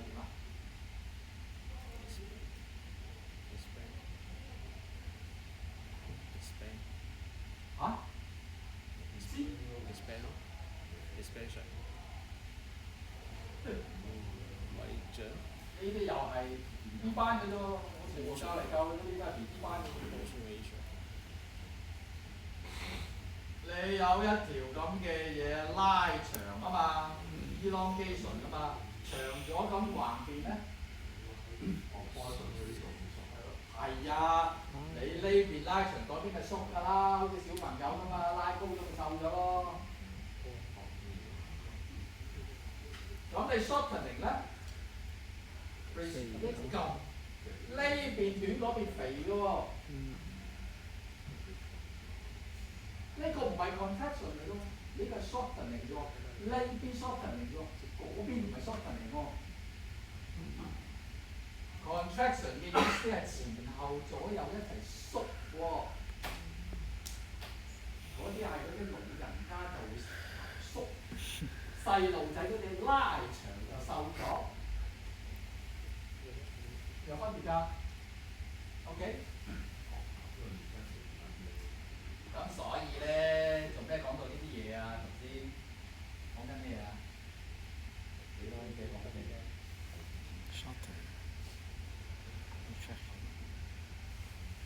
係呢度嘛？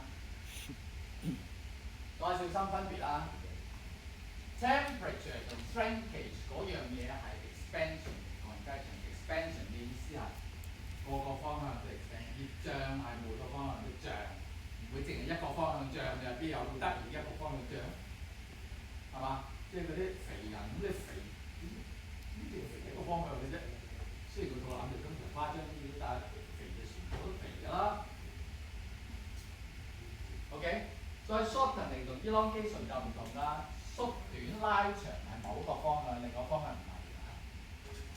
呢啲我哋冇考慮喎，我哋淨係考慮咗呢個啫喎，暫時。我哋嘅 bearing 就考慮咗呢個，呢啲全部都冇考慮。好，咁點考慮啊？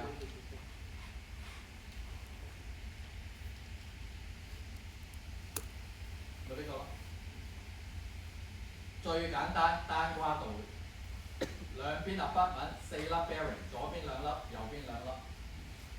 上面嗰個係最典型㗎啦。如果你真係單跨度嘅話咧，呢個就最 classical， 即係最典型嘅 articulation 嘅 bearing design。下邊嗰個都 work 嘅，兩個都係答案。有冇邊個好啲？冇啊，邊個好啲？兩個係答案，兩個都係答案。黑椒汁、番茄汁、椒豉咩汁？兩個都得。點得？一樣驗證。首先呢邊有冇嘢頂住？有。呢個。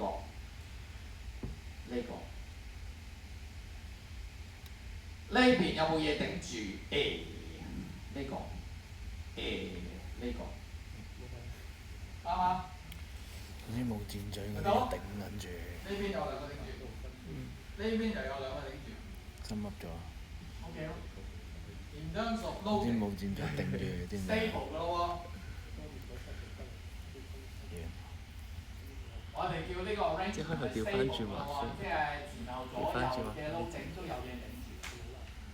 好啦，跟住 movement 咧，頂唔頂得可住？唔可以俾佢用冇指住就頂得住啊，有指就頂唔住。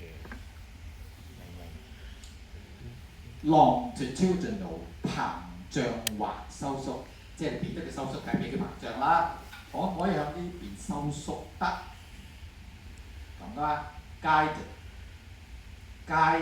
longitudinal direction。OK， 呢邊唔得喎，呢邊個 longitudinal direction 唔喐得喎，所以呢邊係緊咗喺度，但係呢邊可以縮埋或者伸出去。呢邊 longitudinal direction 係唔喐得㗎，所以緊咗喺度。要膨脹向呢邊，要收縮。transverse fixed transverse 呢邊 fixed 嘅，所以呢個面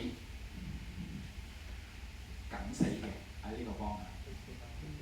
呢個方向唔係喎，呢個方向呢邊喐得喎，呢邊喐得喎，所以要膨脹向呢邊，要收縮。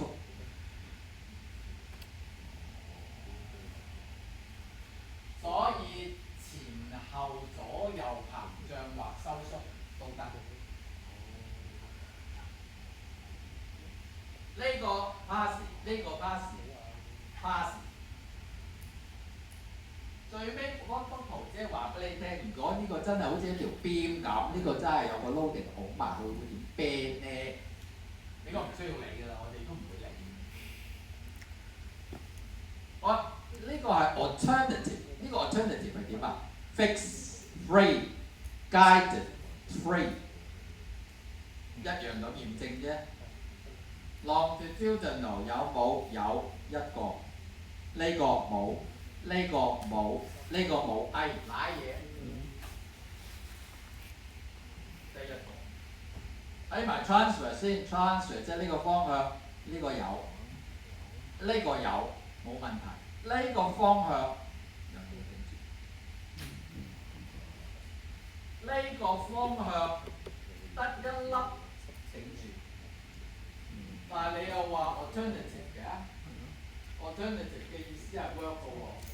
咁點 work 啊？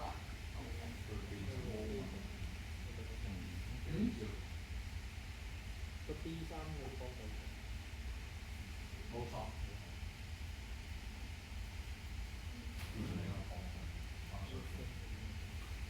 你呢個嘢即係你呢個面即係好似我支筆咁啦，你而家得呢邊頂住，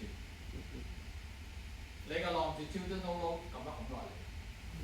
咁我看似好似你支筆會咁樣轉㗎，會咁樣轉動揈咗上去嘛？係嘛？呢嚿嘢看似會咁樣揈咗上去啊嘛？係咪啊？你呢度啊嘛，呢度頂住啊嘛，咁啊看似呢個成嚿嘢向嗰邊揈啊會，但係可唔可以向嗰邊揈啊？唔得喎，呢邊呢個頂住啫。所以如果你呢個拱落嚟，得呢度呢個頂住，好似係冇嘢 balance 佢嘅，但係唔怕㗎，因為就算冇嘢 balance 佢，呢個嘢會唔會向嗰邊揈開佢咧？係唔會嘅，因為呢度頂住，冇得揈嘅。OK， 即係唔鬆兩個方向冇問題。跟住再驗證，我就前後左右收縮，或者膨脹，得唔得？得嘅 pass 埋，咪 pass 咯。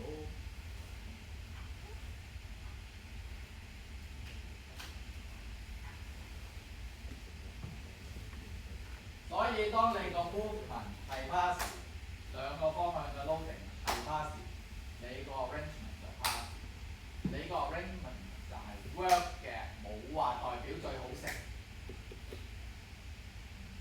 後面個例子就係話俾你聽，你買咗個大家樂餐 work 嘅，食得你飽，不過好難食，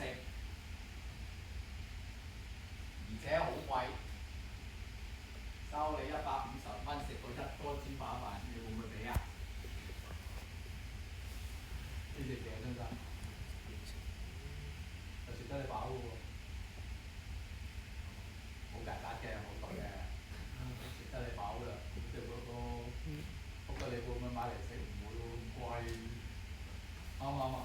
所以佢係一個 workable 嘅 solution， 但係唔係一個好嘅 solution。點解？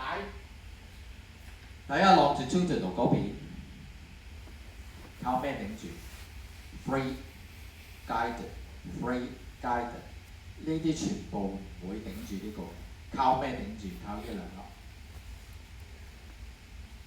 即係個柱頭上邊嗰兩粒。即係如果呢度有1000個 kilonewton， 全部1000個 kilonewton 係懟晒落呢度咁長嘅柯林，呢個係個山谷。呢度隨時有10幾層樓咁高，一個 loading 全部食晒落呢條柯林度。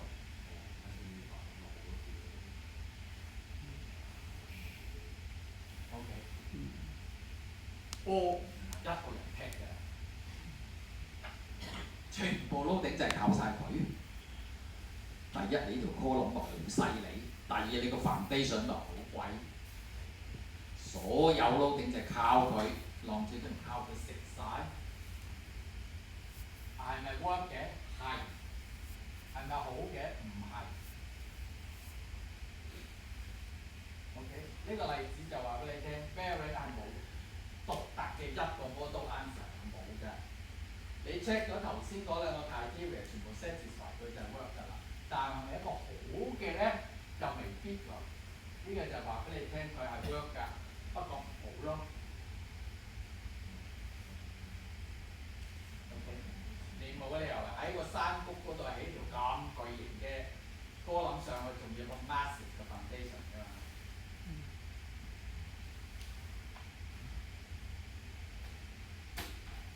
哦，就收工咯。睇埋呢個例子，繼續。唉，3個先。好緊真係啦，唔識計啊真係。4條歌冧，3個 span，全部25米，咁開心。喂，你知道咩叫 MPD 㗎係嘛？最經讀過㗎啦嘛。呢條4條歌冧，4條歌冧嘅高度唔同㗎，即係4條歌冧 height 唔一樣㗎嚇。條面嘅高度全部一樣20 MPD，但係呢個13 MPD，14.25同埋嗰個10咩啊？13.8，即係4條歌冧都唔高，唔同高度嘅。OK， 咁啊下邊全部 fix 入嗰上邊坐 bearing， 8粒 bearing 喺度。而家有個 longitudinal load 1000個 kilonewton， 懟埋去 seismic 又好 wind 又好 impact 又好乜，鬼咯啦，求其噏一俾1000個 kilonewton， 唔算好大嘅就勾細嘅咋。1000個 kilonewton 懟埋去食咗去邊 ？Free guided，free guided，free guided，guided fixed， 所以只有2個 reaction， 食晒落呢條 P3度，啱唔啱？全部佢食晒。work 唔 work？ 理唔理想？唔理想。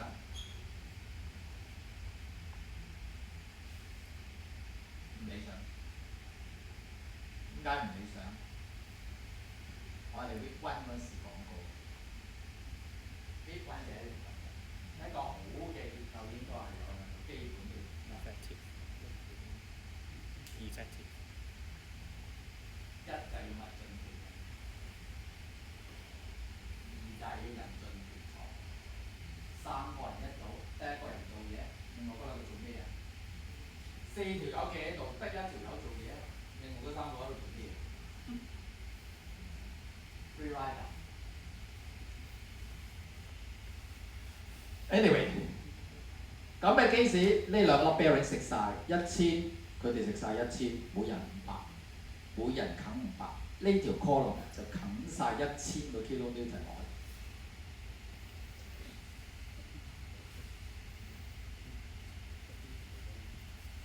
所以呢個係個 part A 計嘅，叫你 determine the horizontal longitudinal bearing loads acting on each bearing。咁當然啦，呢啲 bearing 梗係完全冇 longitudinal load 啦，0啦，其他啲全部。OK， 好啦。而家佢跟住咧就話俾你聽 ，now consider assuming that all bearings are now fixed with 0 rotation states。咁即係話 0 rotation state 即係 free to rotate 嘅。好啦，即係咩意思啊？如果呢啲全部轉晒 fix， 咁咪點啊？咁啊4個人都會 pick up 咯。如果呢個1000懟落嚟，呢4條 column。因為而家全部轉晒 fix， 即係全部都有呢個 longitudinal 嘅 reaction， 即係4條嘢都會有 horizontal longitudinal reaction。假設呢條叫做01，假設落咗去呢個叫做 H1， 落咗嚟呢條嘅 H2， 落咗嚟呢條叫做 H3， 落咗嚟呢條嘅叫做 H4。而家每條都有嘢做下。分工合作，一般嘅結構最好都係做到咁嘅。問題係你點樣達到呢個嘢？咁即係換句話説 ，H1 加 H2 加 H3 加 H4咧，就係等於1000。咁但係因為你而家向呢邊拱啊嘛，呢邊全部係guided㗎嘛，咁所以每一條 column 咪好似條 cantilever咁樣 bend 咗上去咯，啱唔啱啊？下邊 fix 啊嘛，你當佢。咁全部都係咁樣 band 咗上去咯。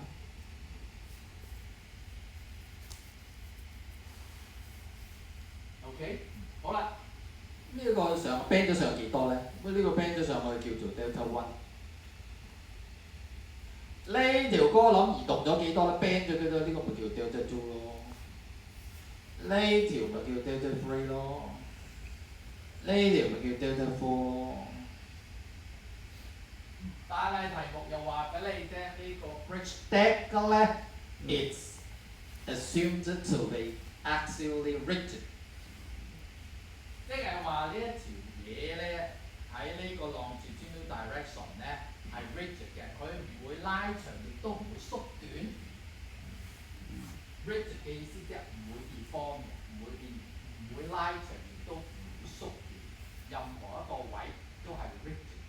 咁即係換句話説，既然每一忽都唔會拉長縮短，咁你呢度拱過去，如果呢個用拱前咗 delta one， 咁呢個 delta two 應該都係 delta one 嚟㗎，呢個 delta three 都係 delta one 嚟㗎，呢個 delta four 其實又係 delta one， 啱唔啱？因為你呢邊拱過去，呢度冇縮短㗎嘛，所以呢個拱咗過去幾多，呢度拱咗過去幾多，同一原理，呢度冇縮短㗎嘛，呢度拱咗過去 delta one， 呢度都係 delta one， 呢度 delta one， 呢度又係 delta one， 呢個就 axially rigid 嘅意思。好，跟住就係 basic 嘅嘢啦，一條 cantilever 有個 point load P。Young's modulus, second moment of area, length 係 L。請問你個 deflection 係幾多？個 deflection 係幾多？就係 P L cube 除3EI。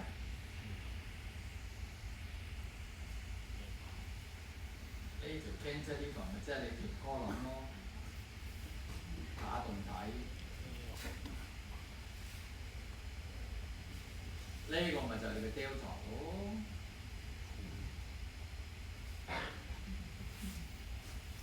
打翻平體咪就係呢個咯。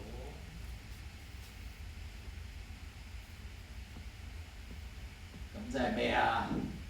咁咪即係我個 delta one 就係等於代翻上面嗰條式，咪就係 h one 咯，乘翻 L 三次方啊嘛，咪就係呢條 column 嘅三次方啦，長度 L 一三次方除3EI 嘛。四條 column 橫切唔一樣嘅，所以 I 係一樣。第二條 delta two 啊嘛，又係 delta one 啊嘛，即咪又係咁樣 H two L two 嘅三次方除3EI。第三條又係 deflect 咗 delta one， 咁咪即係 delta one 又係等於 H 三。L 三次方除3EI。第四條 delta four which is also delta one 就係 H four L four 三次方除3EI。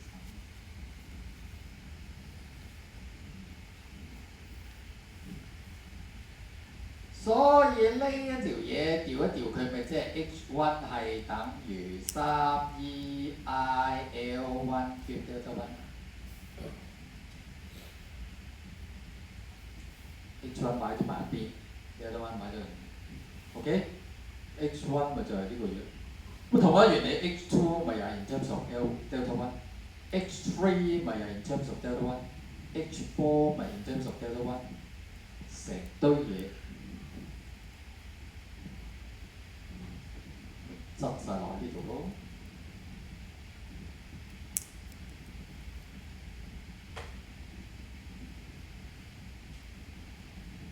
呢四嚿嘢扼晒落去，左邊係咩啊？左邊咪就係一條 equation in terms of delta one 咯，跟住等於右邊嘅1000咯，咁你咪有 delta one 咯。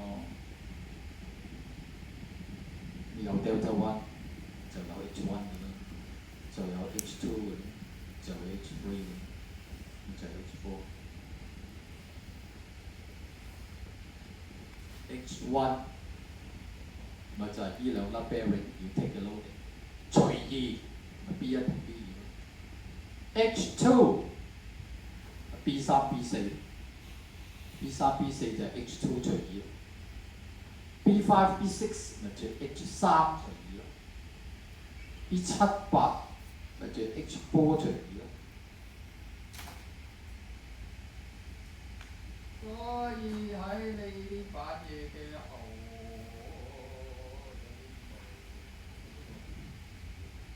呢個係 part A 嗰個嘢，未轉 bearing 之前，得呢兩粒食晒，每粒食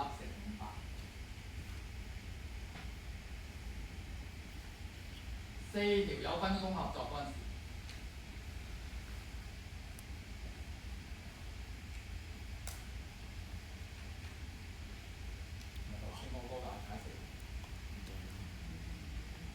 4個嘅 deflection 一樣，因為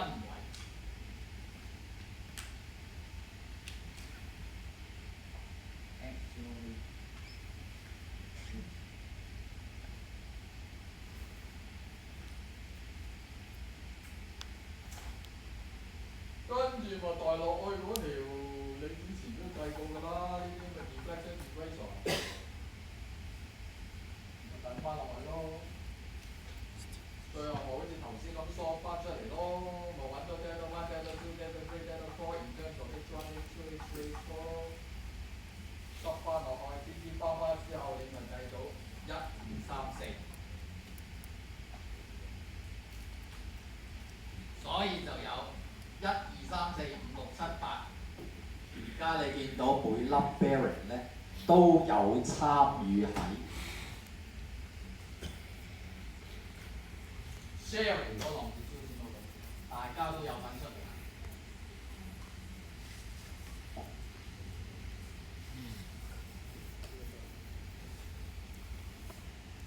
啦，傾條長點搞咧之後。哦，阿堂繼續啦。阿堂我講 fail，有一樣嘢大家要準備一下先。